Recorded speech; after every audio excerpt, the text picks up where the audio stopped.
Repeating sentences from memory is one of the powerful techniques that I explain in my free 15-minute workout guide. You can grab your copy at deliberateenglish.com. The guide is designed to help you think directly in English, internalize tricky structures, and discover your blind spots. In this video, we're going to do a repeating sentences exercise together. To get started, take a look at this sentence. After all these years, I'm finally confident that I can improve. I'm looking forward to your next class. Try to repeat the sentence out loud. Saying it in your head or mumbling won't help you improve your English.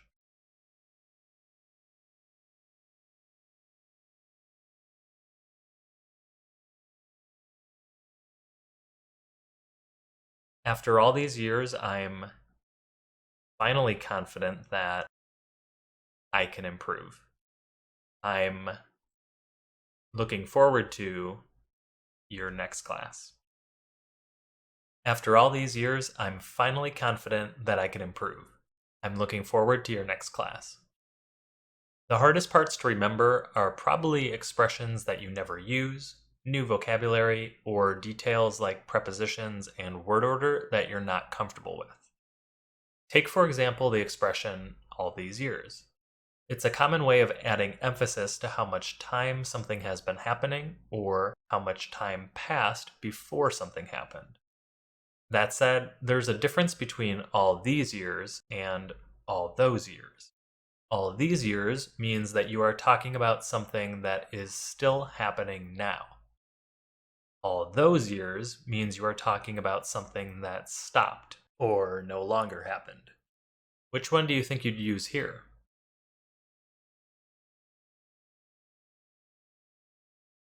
Now that I graduated, I can't believe that I spent all those years worrying in school.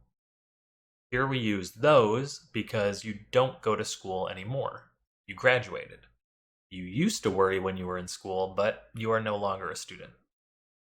Which one fits in this sentence? After all these years, I still love my wife. Since we're saying I still love my wife, this means it is an action that is still happening. You are still married, and you have been for years. We also saw the expression, I'm looking forward to. I'm looking forward to is one of the most common ways to let someone know that you are very excited about something that is going to happen. If your friend asked you, are we going to the movies next week? The answer is yes, and you're excited about it. You could say, yes, I'm looking forward to it. It works with other people too. What would you say here? Is your sister going to college this year? Yes, she's looking forward to it. Let's see if you remember what the sentence was.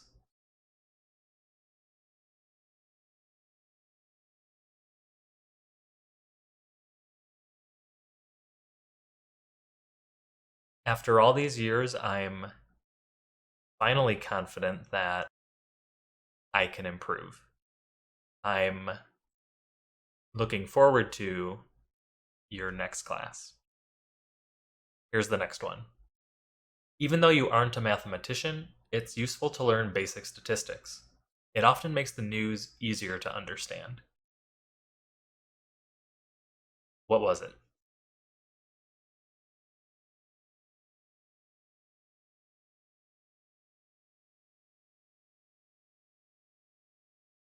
Even though you aren't a mathematician, it's useful to learn basic statistics.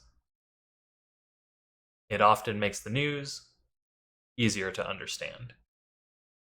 Even though you aren't a mathematician, it's useful to learn basic statistics.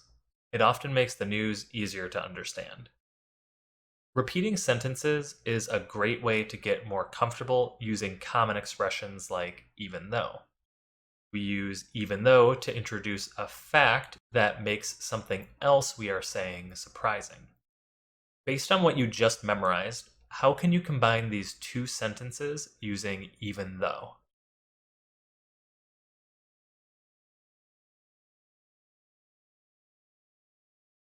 There are two options. You can say, we don't know much about England even though we study British English, or even though we study British English, we don't know much about England. Repeating sentences is also a good way to force yourself to start using new vocabulary you aren't used to, like mathematician, which is someone who studies or teaches math. If you think you've found a new word that will be useful for your vocabulary, it's best to add it to your collection with some context. You could add it with a picture, or add it as part of a sentence instead of just the word itself and a definition. For example, I considered becoming a mathematician, but decided to study art instead. Moving on, do you remember this part of our sentence? It's useful to learn basic statistics. It sounds a lot more natural than to learn basic statistics is useful. That's because when we have a sentence like this, it's more common to switch the part that starts with an infinitive, to learn, with the description that starts with the form of be, is useful. We then add the word it at the beginning so that it makes sense. The more sentences you repeat, the more you develop your ability to feel what is right or wrong. In other words, you improve your intuition by noticing common patterns like this. Anytime you see be plus an adjective or noun that is describing an expression that starts with an infinitive, you'll typically see this order. Now take a look at this sentence. Is it correct, or are there any mistakes?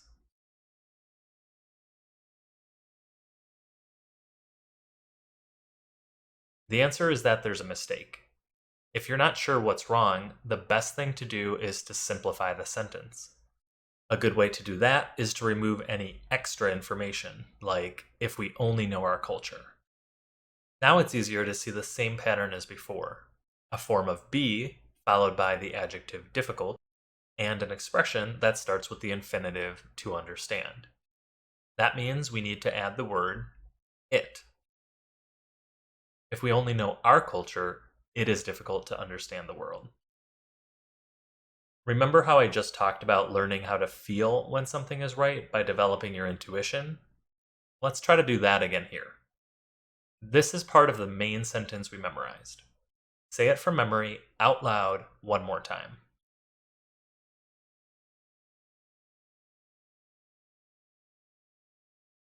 It often makes the news easier to understand. Great. Now look at this sentence. Does it feel right, or is something wrong? There's something wrong. It should be, I sometimes use an app. How about this one? She often makes mistakes is the correct way to say it. Or this one.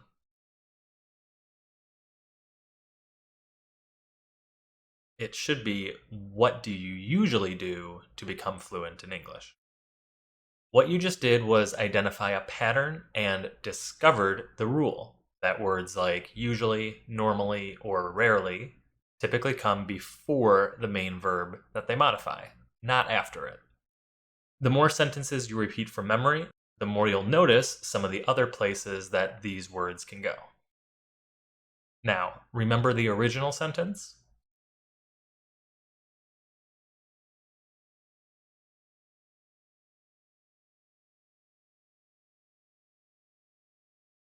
Even though you aren't a mathematician, it's useful to learn basic statistics. It often makes the news easier to understand. Last one. The thing that keeps me from progressing is a lack of motivation.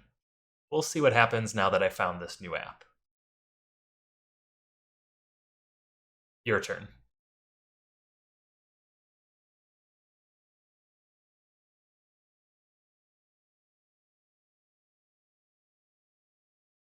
The thing that keeps me from progressing is a lack of motivation. We'll see what happens now that I found this new app. The thing that keeps me from progressing is a lack of motivation. We'll see what happens now that I found this new app. Based on what you just memorized, can you think of a better way to say this sentence?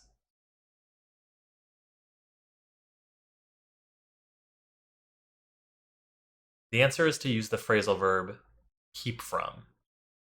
Keep from is a great way to express that someone or something is preventing another person or thing from doing something. How would you use it to fix this sentence? What keeps me from continuing is how fast Americans talk. Notice that the person or thing that is prevented from doing something comes in between keep and from. By the way, don't forget that we use ing verbs after prepositions. If the cost of studying abroad is what prevents your friend from doing it, how would you complete this sentence? The cost keeps her from studying abroad. Let's move to another topic. Can you think of a more natural way to say this based on the sentence you memorized a moment ago?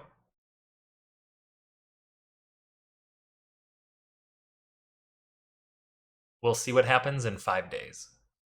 We'll see what happens is an extremely common expression. It's used when you're not sure what the result of something will be, and you feel like it's out of your control. We just have to wait to find out. Ready to take your exam today? I'm not sure. We'll see what happens. This makes it sound like if I pass or fail is out of my control. Maybe I studied, but still am not confident. I just have to take the test and we'll find out. You can also simplify the expression. Think we can go to the store tonight? We'll see. Let's see how much you remember from all the sentences in one final review.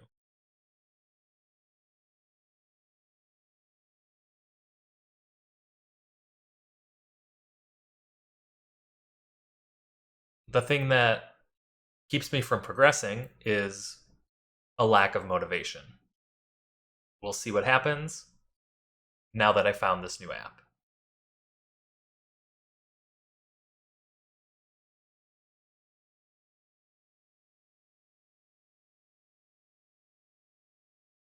After all these years, I'm finally confident that I can improve.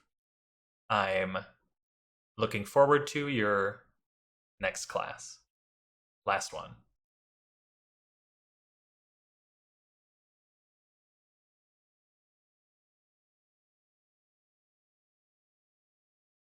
Even though you aren't a mathematician, it's useful to learn basic statistics.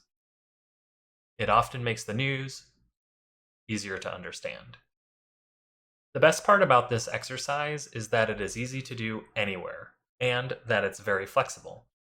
You can choose which sentences to repeat, ideally those that interest you, and ignore the others. You can also repeat the sentences as much or as little as you like. So long as they feel like an accessible challenge and you aren't bored, then they're worth doing. You can learn more about this technique and others by grabbing the free 15-minute workout guide at deliberateenglish.com. These are the specific exercises that I used to improve my fluency in Spanish, and they'll help you do the same in English.